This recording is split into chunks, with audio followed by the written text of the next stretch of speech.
we are just so pleased to have Bill Rasmussen, who is the creator and founder of ESPN. Bill, thank you so much for taking some time to spend with us. Thank you, Derrick. Looking forward to it.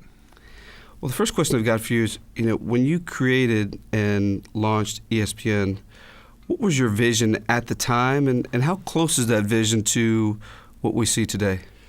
What we set out to do was, I had this feeling that people were really interested in sports because I was. If I'm interested in it, everybody must be, right? But it turns out that was the case. But we had enough evidence that people were interested in sports, and we thought sports 24 hours a day addresses a lot of the problems that I thought, at least, the networks were missing. Basically, in the 1970s, television was New York-centric. They had the news go on at 11 o'clock because they figured everybody would go to bed. Those that stayed up late could watch the late show, but still at 1 o'clock in the morning, we signed off. I was working at a local NBC station, and come 1 o'clock in the morning, we'd say, "You've been watching, thank you very much, and here's the national anthem," and so on. But there are a lot of people who work different shifts. They work from 11 to 7. Some people work overnight. Some people work from the middle of the afternoon, and they missed all of the things like movies and news and the good things that people would enjoy, and sports. And in the late 1970s, the three big networks, ABC, CBS, and NBC, only did about 25 football games a year. Can you imagine life with only 25 football games televised in a year? And we said, well, we're going to do them all the time. We can just do more football than anybody. As an aside, I raised that question a year ago when I was up at ESPN for one of their anniversaries, and reminded them when we started that's what the networks were doing. And George Bodenheimer, the president, looked over and nodded at somebody because he knew I was going to say, I have no idea how many you're doing today. That particular year, 2010, they were doing 417 on ESPN alone, college football games.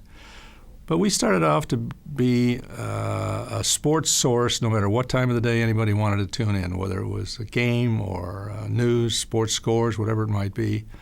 And the idea being that if you came home at 3 in the morning and if you'd just been out with your neighbors for dinner at 7:30 and you didn't want to watch whatever the networks were offering, you could come and find some sports. And so SportsCenter, of course, filled a great need. And today SportsCenter is the most repeated. There have been more editions of SportsCenter than any other show in the history of television.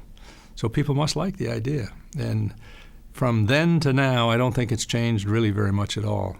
What has changed is the technology to deliver the same message that we came up with then, and that is sports, sports, and more sports. Well, I tell you, it's interesting. It's one of those early questions that I remember reading that you got was, well, who's going to watch sports 24/7? Right. And and I think you just answered it sort of brilliantly from the perspective of it's just amazing. When we 24/7, then that's 8,760 hours a year. That's a lot of sports. Especially when the big three networks combined were only doing like 1,300 hours back in those days.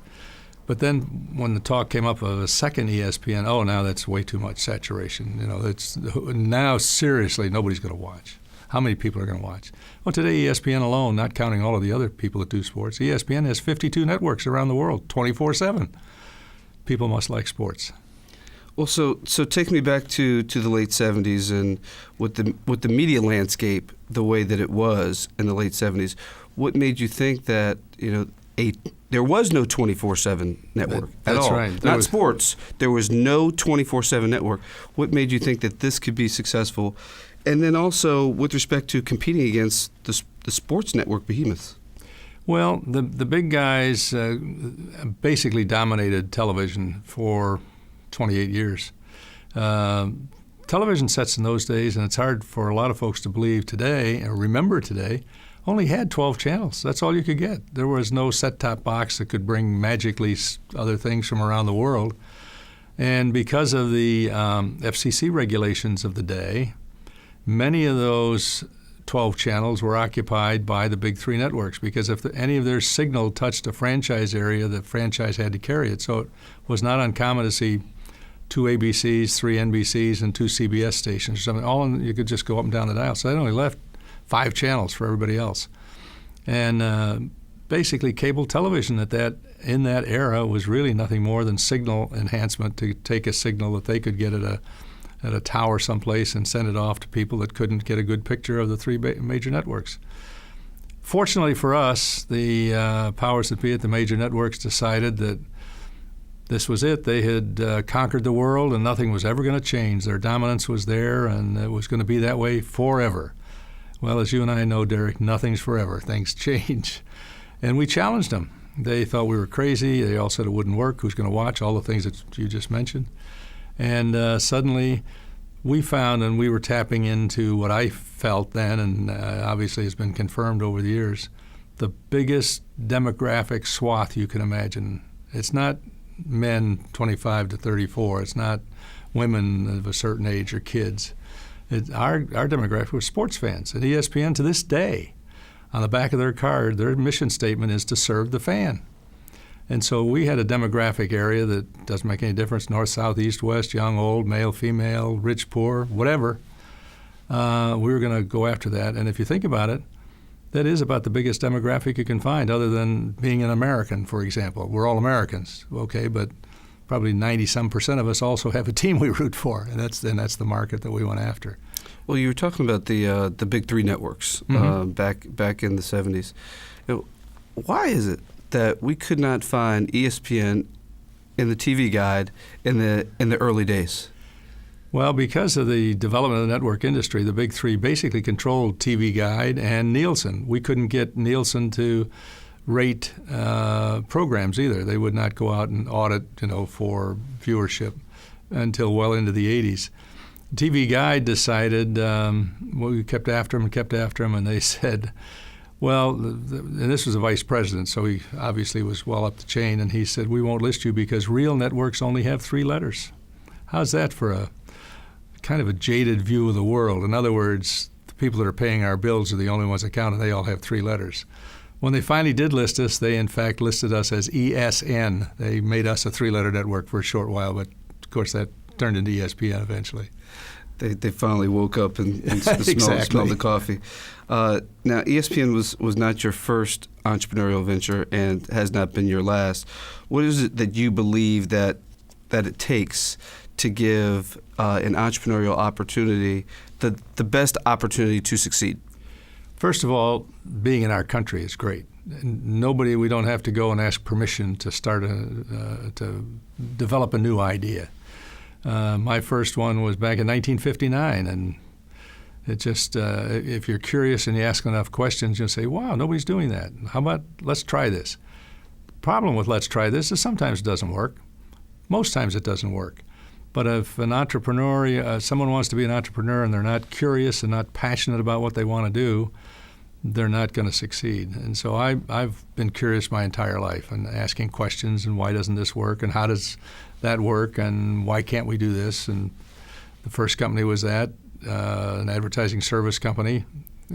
Build a better mousetrap, as they say. And passion. You and I talked about it. If an entrepreneur says, gee, I've got an idea, I think it's going to work. I think I'll go ask someone, I'm going to go see Derrick and see if he'd like to invest in my idea. And then Derrick, well, I think this might work. You're probably not going to be too enthused. But if I come to you and say, Derrick, this is just this idea, I can't tell you how it's going to explode upon the landscape.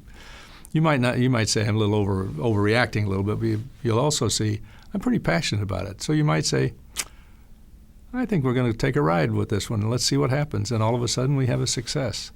And I think the culture in which we live lets that happen. It's just it fertilizes good ideas. Just come up with an idea, go try it. You don't have to know everything there is to know about that topic. You don't have to know any of the facts, really. You can find somebody who knows. I don't know how television pictures fly through the air, but I've been fairly successful in television.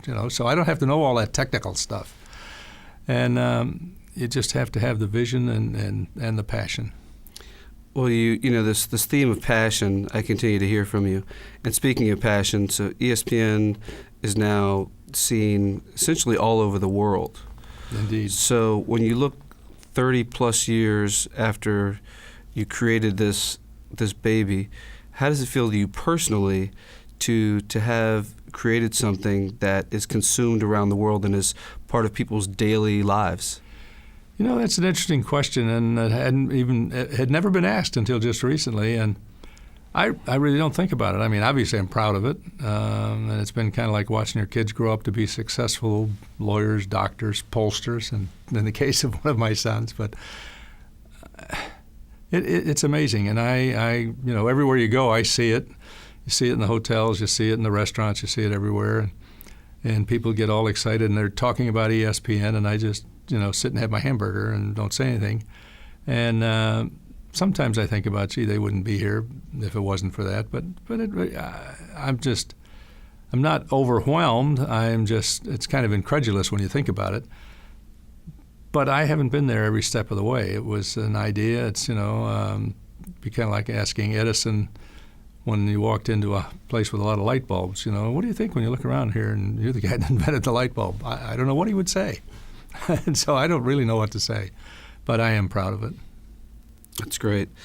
I was watching ESPN last week, as a matter of fact, as I do every day, and there was a press conference with Peyton Manning, and this was to announce that he was no longer going to be part of the Indianapolis Colts organization. Right. And a reporter asked him, "Why are you still going to continue to play? Do you feel that you have something to prove?" And Peyton's response was something to the effect of, "Well, I still like to play, and no, I don't have anything to prove." So you're still an entrepreneur. You're still involved in new ventures. Why don't you just retire? Well, I tried it once, and retirement's not much fun. I did try it, and I played golf every day for 21 days and was bored silly, and within a month had another company going. I think if you stop exercising your brain and you stop doing what you've been doing along life's road, you're probably going to, I don't know whether you'll just die instantly, but I'm just curious. I suspect I'm going to be curious about things until I do die. I'm fascinated, and I love to see young, enthusiastic men and women getting involved in whatever it is. One of the things that I enjoy is speaking to groups like here at the Wharton School, meeting the young men and women and their enthusiasm. That's inspiring to me. So I guess I'll just keep on doing it. I can't really tell you why. Well, I've taken you forward, now I'm going to take you back to to early days in high school. Were you passionate about sports as a youth, and what led to your passion? Long before high school, even in grade school, I was passionate about sports, and I was so pleased. As I mentioned earlier, I could really run. For some reason, I was fast. Don't look so fast these days, but I was those days. And when the 8th grade team asked me as a 5th grader to play left field because I could run and I had an aptitude for baseball and softball in those days, I was really excited about that. And I used to follow the White Sox and the Cubs. My grandfather saw every game of the 1906 Chicago World Series, White Sox and Cubs, the only time they've ever played. And he indoctrinated me early on about baseball. And I saw Bob Feller pitch on opening day in 1940, and those were exciting things. So I was into sports early in grade school, and by the time I got to high school, it had become long since a passion. I could tell you about major league rosters and why the Cubs were hated than the White Sox, because I lived on the south side of Chicago, where the team of choice. By the time I was in the 3rd and 4th grade, I was reciting statistics and so on. And Luke Appling batted .388 in 1936 and won the title. You probably didn't realize that, batting title in the American League. But things like that, they stick. I don't know why. But in high school, I got to play baseball and just really, really enjoyed it. And then we played summer leagues and fall leagues, and any time that we weren't in school, we were playing, and right through American Legion and everything. And even then, though, I was with, I think people that were involved in sports were very, very active, alive, and they all went on to do great things. And great things, not necessarily like ESPN, that even still boggles my mind, as you know, but I think sports spawns competitiveness and makes people want to do things a little bit better. and in some cases a lot better, and they make it all the way to the major leagues. Well, so we're talking about where you started with your passion in sports as a player, as a participant, Mm-hmm. and between that time and when you founded ESPN, you were involved in sports from a business perspective. How is it that you became involved in the business of sports, and how did that lead ultimately to? As I wanted to play baseball, and I had an opportunity at the end of high school, but it was the very day we graduated from high school, the North Koreans went across the 37th parallel and created a situation where anybody with a college deferment ought to take their college deferment, or they would be going into the Army. I wanted to play baseball, went to college, played some more, went to the Air Force when I got out, played some more, and by the time I got out of the Air Force, age starts to catch up with you, and the fact that curveballs are tough enough to hit when you're young became a factor. So I said, well, I want to be a broadcaster.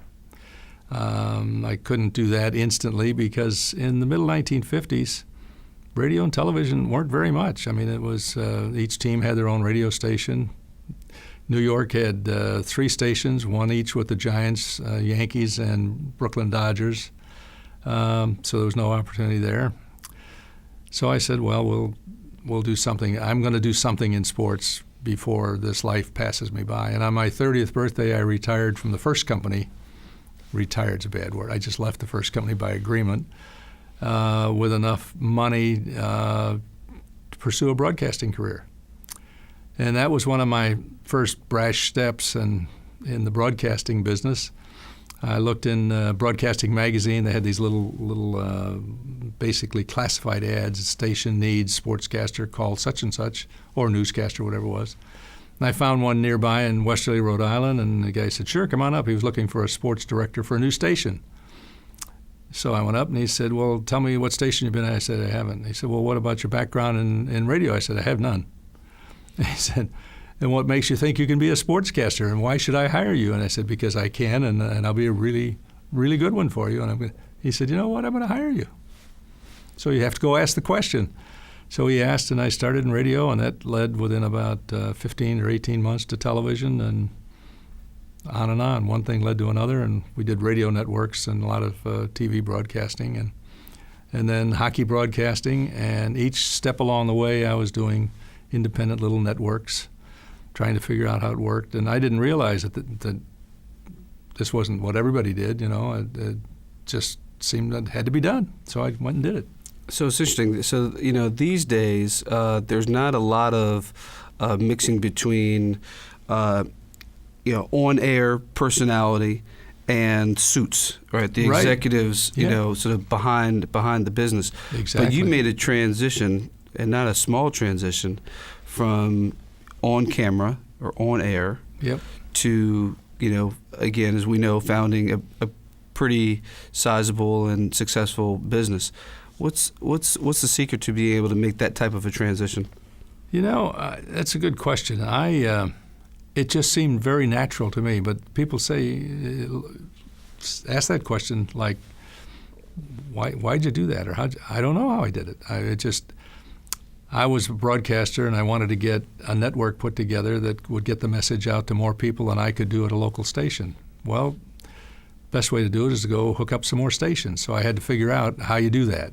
And that became kind of a background. And so by the time I was fired from my job at the Whalers to start ESPN, I knew about phone lines and local connections and AT&T and all that. And at the same time, RCA Americom had developed and launched the first communications satellite.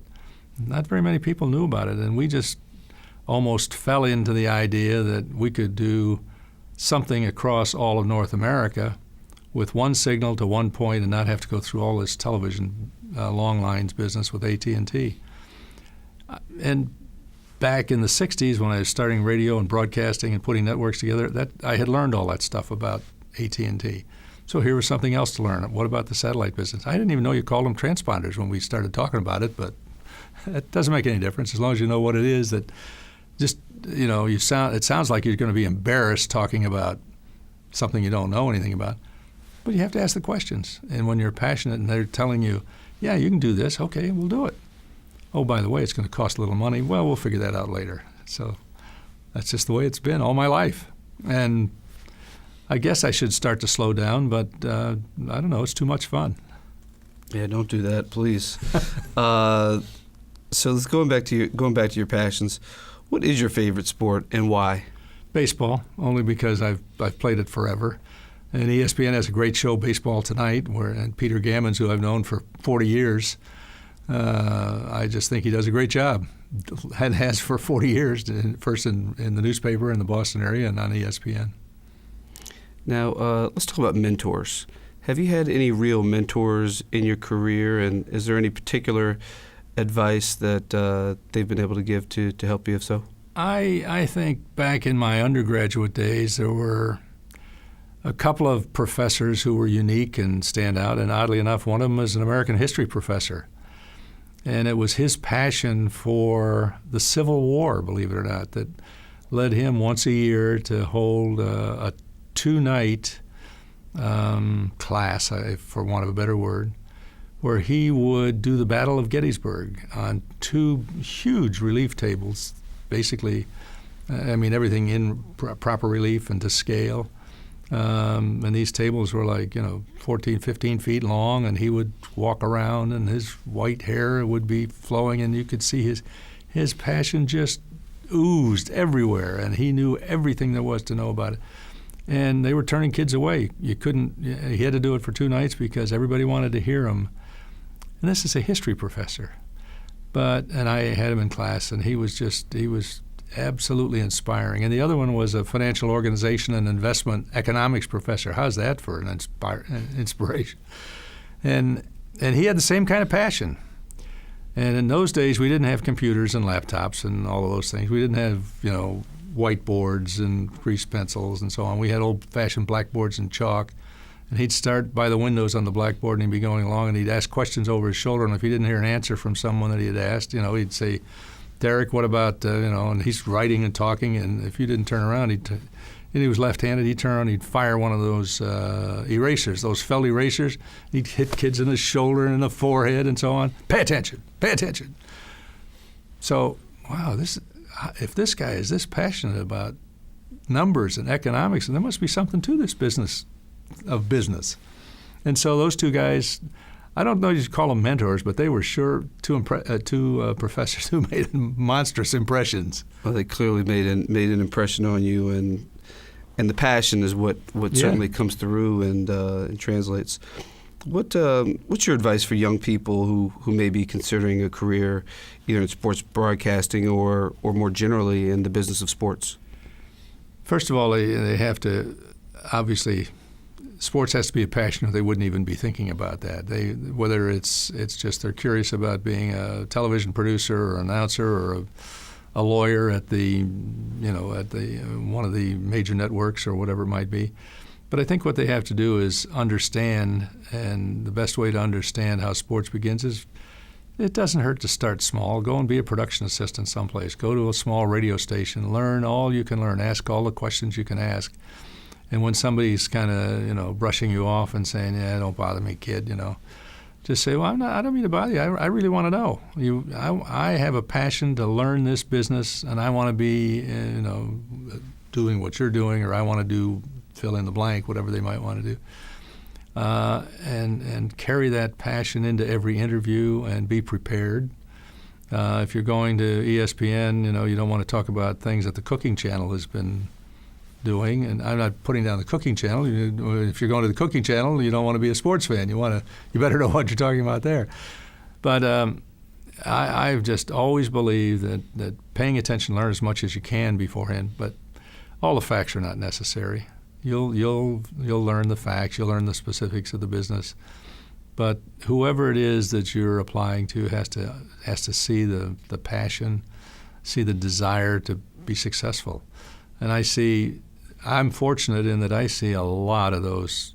You just know they're going to be successful kids, folks here at Wharton and schools across the country. And then you see others who, they don't even want to walk across the street unless it's required. And And I don't mean to be putting anybody down, but the people with the passion, the people who ask the questions, the people who are willing and anxious, I guess would be a better word, anxious to learn all there is, they're the ones who are going to succeed.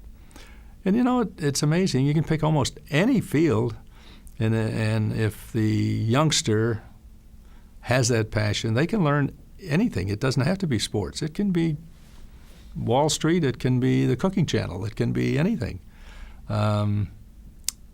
Passion, enthusiasm, and never be afraid to ask questions. Well, that is a great note for us to finish up on. On behalf of the Wharton School and the Wharton Sports Business Initiative, thank you so much, Bill. Thank you, Derrick. Enjoyed it very much.